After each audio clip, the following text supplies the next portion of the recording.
प्रिय श्रोताहरूलाई प्रभु यीशु मसीहको नाममा जय मसीह कि म अजय सार्की अनि दादा विकास शर्मा आज फेरि पनि तपाईँहरूको बिचमा हामीले हेरोड्स अफ हाउद्वारा लेखिएको प्रलोभन माथि विजयको कुरो हामी छलफल गर्न गइरहेछौँ र त्यसको अगाडि हामीले खण्डमा हामीले पढ्यौँ प्रलोभनले बुझ्न। अनि जब हामी पढ्दाखेरि हामीले बुझ्यौँ कि परीक्षा प्रलोभन चाहिँ परमेश्वरको योजनामा थियो अनि प्रलोभन चाहिँ हाम्रो इच्छाबाट आउँदो रहेछ। अनि जब हामी प्रलोभनमा पर्छौँ त्यतिखेर परमेश्वर र हाम्रो बिचमा फाटो हुँदो रहेछ अनि त्यसको बिचमा शैतान रमाउँछ। अनि शैतान रमाउँदाखेरि अनि हामीले आफूलाई कहिले कहिले हामीले परमेश्वरलाई दोषी ठहराउँछौँ र त्यो धेरै कुरोहरू हामीले सिक्न सक्यौँ। र आजको खण्डमा चाहिँ प्रलोभनमाथि कसरी विजय हुने कुरो हामी पढ्छौँ। त्यो चाहिँ याकुबको पत्री 1 अध्याय 16देखि 22सम्म लेखिएको छ। र म दादालाई सोध्न चाहन्छु कि हामी कसरी प्रलोभनमाथि विजय हुनुपर्ने त्यो कुरोहरू हाम्रो दादा विकास शर्माले अगाडि भन्नु। हो भाइ, तपाईँले जो कुरा सोध्नुभयो त्यो बहुतै साह्रै नै एउटा आवश्यकको प्रश्न हो कि हाम्रो यो प्रलोभनबाट कसरी विजय हुने। यहाँ वचनमा हेर्दाखेरि याकुबले जो लेखेका छन् हेर्दा तीनटा कुरा हामीले गर्नुपर्ने कुराहरू छ। तीनटा गर्नुपर्ने कुरा के हो भन्दाखेरि एउटा जो देहधारी हुनुभयो परमेश्वरको वचन अर्थात् प्रभु यीशु, उहाँलाई आफ्नो जीवनमा ग्रहण गर्नुपर्छ। दोस्रो, हाम्रो जीवनबाट जो अनावश्यकताको कुराहरू छन् जो हामीले बोली वचनमा भइरहेको छ त्यो हामीले हटाउनुपर्छ, हामीबाट दूर गर्नुपर्छ। र तेस्रो कुरा, जो रोपित हुनुभएको छ हाम्रो जीवनमा, जो प्रभु आउनुभयो, हाम्रो जीवात्मासँग परमात्माको जो मिलन भयो प्रभु यीशुमा, वो प्रभु यीशुलाई हामीले धारण गर्नुपर्छ नम्रतापूर्वक भन्ने कुरा हामीले यी तीनटा कुरा गर्नु जरुरी छ। देहधारी वचनलाई ग्रहण गर्ने कुरो चाहिँ कसरी? यो देहधारी भनेको कुरा, देहधारी वचन चाहिँ हामीले ग्रहण गर्ने यसको लागि आवश्यक छ किनकि यो कुरा चाहिँ हाम्रो आफ्नो शक्तिद्वारा हुँदैन। पापलाई जय गर्नु हाम्रो आफ्नो शक्तिद्वारा हुँदैन।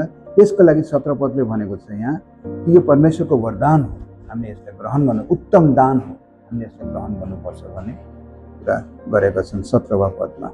सबै उत्तम कुरा माथिबाट आउँछ, हामीले उहाँलाई ग्रहण गर्नुपर्छ। प्रभु यीशुलाई ग्रहण गर्ने नै पहिलो कुरा हो, पापबाट विजय हुनेको पहिलो कुरा हो, यो जरुरी छ। अनि दोस्रो कुरा दादा, अनावश्यकता कुराहरू कसरी हामीले आफ्नो जीवनबाट हटाउन सक्छौँ? यो अनावश्यक कुराहरू हटाउने जो दोस्रो कार्य हो, पहिला कार्य थियो हामीले प्रभु यीशुलाई आफ्नो जीवनमा ल्याउने, जो देहधारी वचन, अवतारित वचन प्रभु यीशुलाई हामीले लियौँ। यो जरुरी छ किनकि हामीमा त्यो शक्ति छैन जसले पापलाई हामीले जय हुन सक्छौँ। तर माथिबाट यो शक्ति आउँछ, प्रभुबाट नै शक्ति आउँछ। प्रभुले जब लिन्छौँ हामीले त्यो शक्ति प्रभुबाट हाम्रो जीवनमा आउँछ। यो त आयो, सुरु भयो, हामी प्रभुको भयौँ, हामी मुक्ति प्राप्तको एउटा आशीर्वाद पायौँ। अब दोस्रो कुरा हो, अब हाम्रो बोली वचन जीवनको धारणमा हामीले यो हटाउनु पर्ने कुराहरू आउँछ। यहाँ लेखेको छ कि परमेश्वरले यी सबै कुरा किन गर्नुभएको, ताकि हामीबाट प्रभुले हामीलाई एउटा रूपमा बनाउन खोजिनुहुन्छ, आफ्नो पुत्रको रूपमा।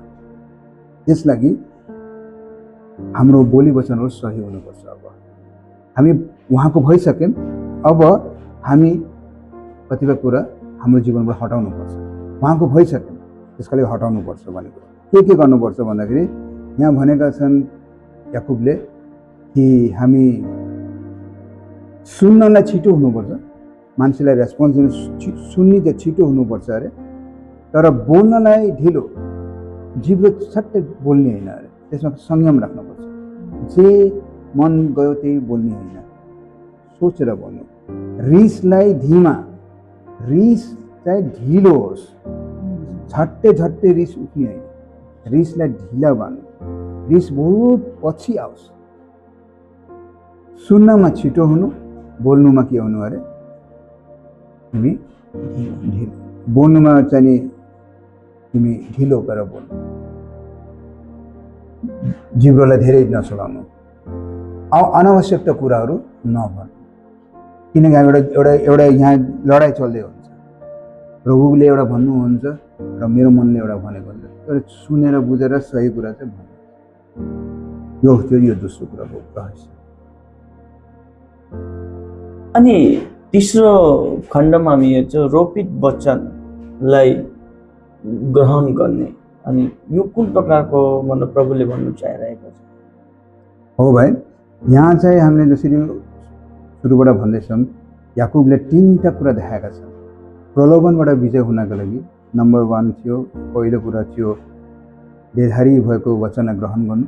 दोस्रो कुरा थियो हाम्रो जीवनबाट अनावश्यकताको कुराहरू हटाइदिने। अब तेस्रो कुरा जुन चाहिँ तिमीले सोध्यौ, यो चाहिँ कि रोपित भएको जो वचन त्यसलाई हामीले नम्रतापूर्वक धारण गर भनेर याकुबले भनेका छन्। यहाँ चाहिँ बुझ्नु कुरा के छ, अब रोपित भएको भनेको जो रोपिएको, जो भित्र पसिदिएका छन्। जब हामी प्रभु यीशुलाई विश्वास गर्छौँ आफ्नो उद्धारकर्ता भन्ने, तब प्रभु यीशु हाम्रो हृदयमा निवास गर्न आउँछ, अर्थात् परमात्मा जीवात्मासँग मिलन हुने सौभाग्य हुन्छ। हाम्रो यहाँ भित्रमा निवास गर्न आउनुहुन्छ। जब भित्र निवास गर्नुहुन्छ, अब के गर्ने त? अब यहाँ भनेका छन्, म पाठ गरिदिन्छु तपाईलाई। यसकारण सबै फोहोरहरू र वैर भावलाई हटाऊ र तिमीहरूको प्राणलाई उद्धार गर्न सक्ने रोपिराखेको वचनलाई नम्रतापूर्वक धारण गर। प्रभु जो हुनुहुन्छ, हामीले नम्रता रूपले उहाँको धारण गर्नु भनेको उहाँ हुनुहुन्छ। अब उहाँलाई धारण गर्नु, प्रभु तपाईँले के चाहनुहुन्छ, के गर्ने, म उहाँलाई आस्थान, उहाँलाई अगाडि स्थान दिने, पहिलो स्थान दिने गर्दाखेरि के हुन्छ, पापबाट विजय हुने हाम्रो सुरु हुन्छ। हामी यो कुरा चाहिँ थाहा पाउँछौँ, पापले हामीलाई छुन पनि सक्दैन, हामी विजय। धन्यवाद दादा। आजका अध्ययन हामीले धेरै राम्ररी हामीले सिक्यौँ है। अनि आजको अध्ययन हेरल्ड्स अफ होपद्वारा लेखिएको प्रलोभनमाथि हुने विजयको विषयमा हामीले जान्यौँ, थाहा पायौँ र त्यसमा हामीले 3 कुरोहरू हामी हेऱ्यौँ, 3टा कार्य है। पहिला कार्य चाहिँ हामीले हेऱ्यौँ देहधारी वचनलाई ग्रहण गर्न, अर्थात् परमेश्वरलाई, येशूलाई ग्रहण गर्ने कुरो है। अनि दोस्रो हामीले हेऱ्यौँ अनावश्यक कुरो, नचाहिने कुरोहरूलाई हामीले नबोल्नु पर्ने है, हामीले नचाहिने कुरोलाई हटाउनु पर्ने कुरोहरू हामीले हेऱ्यौँ। अनि तेस्रो कार्यमा हामीले हेऱ्यौँ रोपित वचनलाई ग्रहण गर्ने, अर्थात् प्रभु येशूलाई ग्रहण गर्ने है। जब हामी प्रभु येशूलाई धारण गर्छौँ अनि त्यो प्रकारले हामीले प्रलोभनमाथि हामी विजय हुन सक्छौँ। र आजको अध्ययनमा हामीले यति नै सिक्यौँ र आउने अध्ययनमा हामीले परमेश्वरको वचनको ऐना हामीले हेर्नेछौँ। परमेश्वरको वचनको ऐना मतलब परमेश्वर वचन एउटा ऐनाको बराबर हो, र त्यसले हामीलाई धेरै कुरो, ऐनाले हामीले धेरै कुरो देखाउँछ है, कहाँ नराम्रो कहाँ राम्रो हो। त्यस्तो परमेश्वरको वचनले पनि धेरै कुरो हामीले सिकाउँछ, देखाउँछ र त्यो कुरो हामीले आउने ब्लगमा वा आउने भिडियोमा हामीले हेर्नेछौँ, आउने अध्ययनमा हामीले हेर्नेछौँ। यति भनेर म प्रभुको दास विकास दास तपाईँसँग बिदा लिँदै धन्यवाद। प्रभु यीशुको नाममा जय मसीह।